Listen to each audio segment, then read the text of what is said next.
እኔ አሁን ያለሁበት ነገር በጣም ደስ አይልም። ጥሩ ስሜት ውስጥ አይደለሁም። ነገሮች በጣም የተደራረቡ ነው። ደስታዬን ማጣጣም አልቻልኩም። ያው እንደምታውቁት እርግዝናም ከባድ ነው በጣም። ያው የመጀመሪያችሁ ሲሆን በጣም ነው የሚከብደው። ማላውቀው ስሜት ያው እንደዚህ ባላወራ ደስ ይለኛል። ማለት ብዙ እናቶች አሉ እና አሳልፋችሁታል። ስላሳለፋችሁት ምንም የማይመስለው ሰው ይኖራል። ይሄ ነገር ሊካበድ እኮ አይገባም፣ ቀላል ነገር ነው ብላችሁ ታስባላችሁ። ግን እኔ ካለሁበት አንጻር እውነት በጣም ነው የከበደኝ። በቃ በጣም ነው የሚከብደው። ራሱ ሆርሞን ራሱ በተቀያየረ ቁጥር እንደገና አሁን አንዳንድ ሰው ቮሚት ላይ ያደርገው ይችላል። እኔ በጣም በቃ ቮሚት አስቸግሮኛል። መድኃኒት ምናምን እየወሰድኩ ነው ሰርቫይቭ እያረኩ ያለሁት እና በዛ ላይ ደግሞ በጣም ጭንቀት ውስጥ ነኝ። ጭንቀት ውስጥ ስትሆኑ ደግሞ ያው ምን እንደሚሰማችሁ ታውቃላችሁ። እና ያው አንዳንዶች ሰዎች የእውነትም ያልመሰላችሁ ሰዎች አላችሁ፣ ግን የእውነት ነው። እኔ እርጉዝ ነኝ። ያው ሆዴ አልገፋም፣ ጊዜው ሄዷል፣ ግን ሆዴ ሊገፋ አልቻለም። ጎን ስላለኝ በጎንሽ ይዘሽ ነው ይሉኛል፣ ግን አላውቅም። ሆዴ ሊገፋ አልቻለም። እውነት ለመናገር ወጥቷል፣ ግን ካሜራ ላይ ብዙ አይታይም። ለዛ ነው ያው እግዚአብሔር ከፈቀደ ደግሞ አቅፌ ታዩኛላችሁ። ያላመናችሁ ሰዎች ያው ታዩታላችሁ ብዬ አስባለሁ ከእግዚአብሔር ጋር። ግን አሁን ዛሬ መጣሁት ያው እናንተ ናችሁ ያላችሁኝ። ሲከፋኝም ስደሰትም ሁሌም በቃ ደስታዬንም ማካፍላችሁ ለእናንተ ነው። ሀዘኔንም ማሳያችሁ ለእናንተ ነው። ያው በጣም ለእኔ በቃ ከዘመዶቼ ወይ ቅርብ ከምላቸው ሰዎች ይልቅ እናንተ ለእኔ ቅርብ ናችሁ። ሳዝን ደውላችሁ አጽናንታችሁኝ፣ በቃ ማድረግ በምትችሉት አግዛችሁኝ፣ ስደሰት ደግሞ ደስታዬ ደስ ብሏችሁ የደስታ መልእክታችሁን አሳልፋችሁ ከኔ ጋር እና እኔ እውነት ለእናንተ ቃል የለኝም። በጣም ነው የማመሰግነው። እና ዛሬ እኔ ደስተኛ ሆኜ ስመጣ እንዴት እንደምትደሰቱ አይቻለሁ። ያው ብዙ ጊዜ ነግሬያችኋለሁ ከዛ በፊት በደስታዬ ነው። ልክ ደስታዬን ሳሳያችሁ ነው።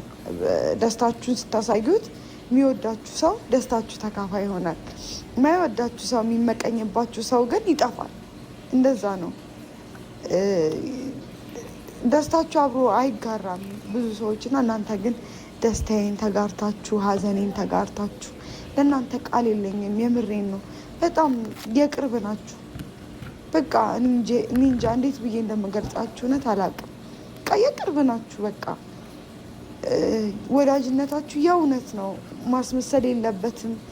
ኢቨን በአካል አንተዋወቅም፣ ግን ደግሞ ከዛ በላይ ናችሁ።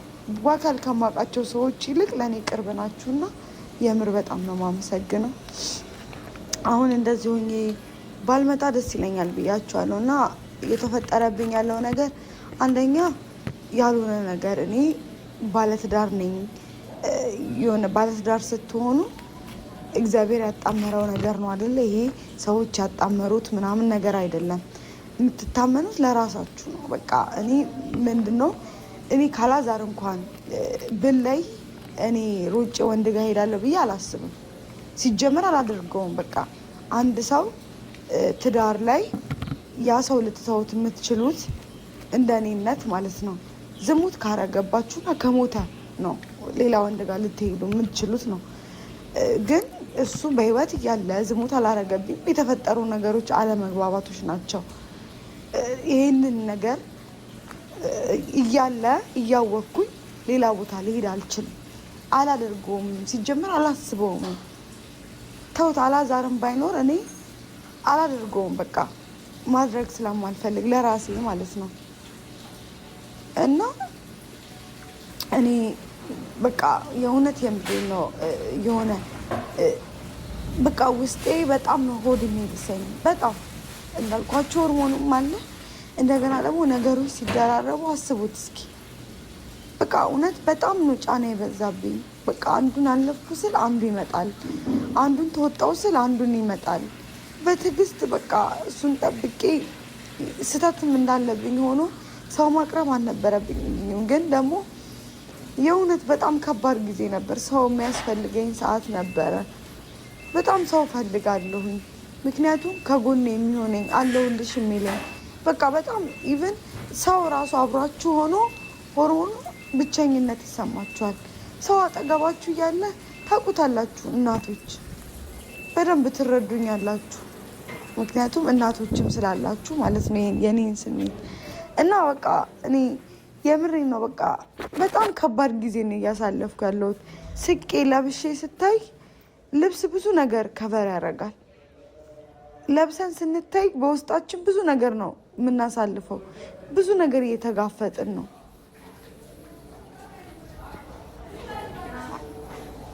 እኔ እንጃ ማለት በቃ እኔ እንደዚህ ባልፈተን ደስ ይለኛል። በቃ ሰላማዊ ህይወት ብኖር እንደ ማንኛውም ሰው ደስ ይለኛል። ግን የእኔ ፈተና በጣም በዛ። እስከ ዛሬ ዝም ብያለሁ፣ በቃ ችያለሁ። ግን ዛሬ በቃኝ፣ በቃ እውነት በቃኝ። በቃ ይሄ ነገር ቢያበቃ በጣም ደስ ይለኛል። ወደ ቤቴ ተመልሼ ቤቴ ውስጥ ትሪት ቢያደርግኝ ከጎኔ ቁጭ ብሎ አላዛር ደስ ይለኛል። እያለቀስኩ ባልመጣ ደስ ይለኛል። የምሬን ነው።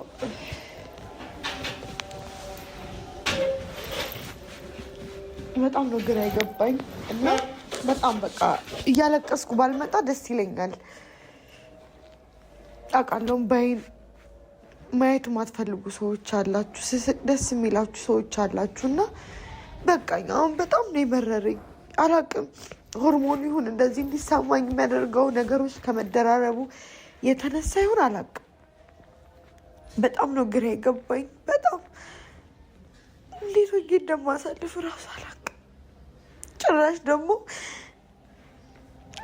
እሷ እኔ ላይ እንደዛ ማድረጓ ማለት ጭራሽ እኔ ምንም ካላደረግኩት ሰው ጋር ልጁ እንደዚህ ልባል እራሱ አልፈልግም። እኔ ራሴ መጥራት አልፈልግም ያንን ነገር እና የሆነ ክብራችሁ ሲነካ በጣም ነው የሚያናድደው። ያለፈ ህይወት ቢሆን እኮ እሺ፣ ከሱ በፊት የሆነ ነገር ብባል እሺ፣ ግን ከሱ ጋር ሆኜ እንዴት ነው እኔ ወንድ ጋር ሊሄድ የምችለው? እስኪ አስቡት። እውነት እንዴት ነው? እኔ በጣም ነው ግራ የገባኝ። ህይወቴ በቃ ለምንድን ነው የማይስተካከለው? እንደ ማንኛውም ሰው ለምንድን ነው ትዳር ያልተስተካከለው?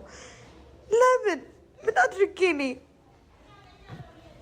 የምሬን ነው ምን አድርጌ ይሄናል? እኔ መጥፎ ሰው ነኝ? ለምንድን ነው ሁሉ ብቀጣው? ለምንድን ነው ሁሉ ማሳልፈው?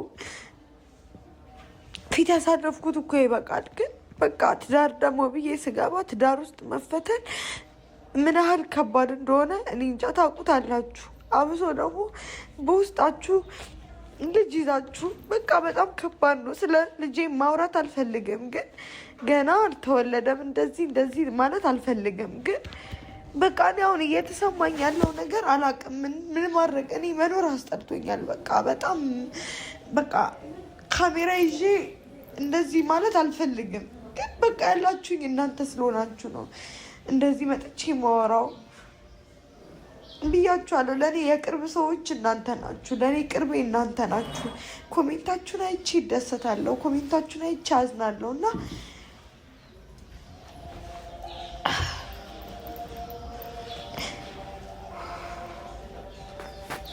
ማለት በቃ እንጃ በጣም ነው የከበደኝ። እንደዚህ ባለው ደስ ይለኛል። በቃ እንደዚህ